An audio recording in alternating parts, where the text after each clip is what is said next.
Knjižnica Medvode za svoje zagrete bralce tudi v letošnjem letu ponuja številne dogodke in projekte. Prav v mesecu oktobru so začeli z novimi bralnimi priložnostmi za tiste, ki se radi zapodijo v neskončen svet pisane besede. Predstavili so nam dva projekta, ki potekata že vrsto let in sta namenjena tako mlajšim kot malo manj mladim bralcem. Več podrobnosti pa v prihodnjih minutah.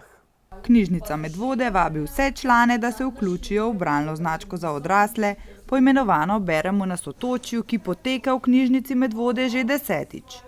Vse, ki želijo biti del projekta, ki spodbuja branje med odraslimi, prijazno vabijo k sodelovanju. Kakšen je izbor knjig? Verjetno je določeno, katere knjige morajo prebrati oziroma si lahko izbere. Tako, mi pripravimo seznam.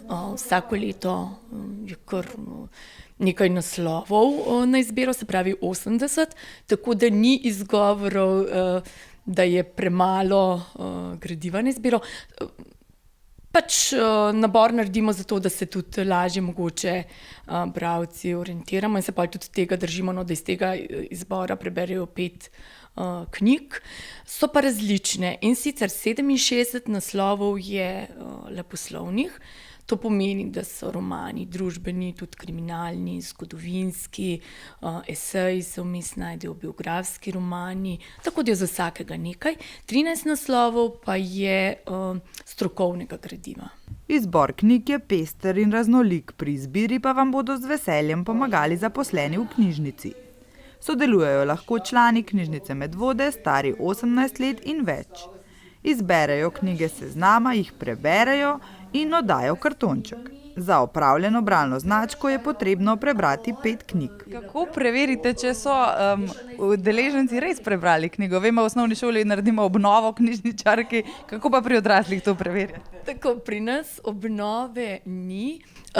Imamo pa neke liste priložene, v bistvu tam na stojalu, kjer je ta pripravljeni zbor gradiva in pa ta seznam. In potem na ta list poleg svojih podatkov pišejo naslov avtorja in pa samo par misli o gradivu, naprimer, če napišejo, da jim je bilo gradivo všeč, da malo podkrepijo, zakaj jim je bilo všeč. Če pa knjigo skritizirajo, pa to dobrodošlo, se ni nujno, da je sam isto gradivo vsebina všeč, pa pač napišejo, zakaj ne. Tudi te usmeritve so nam dobrodošle, da potem približno vemo, kakšno gradivo pripravimo. Bralna značka se je začela 3. oktobra in bo potekala do 29. aprila 2023. Sodelujoči bodo priznanja prejeli v mesecu maju prihodnje leto.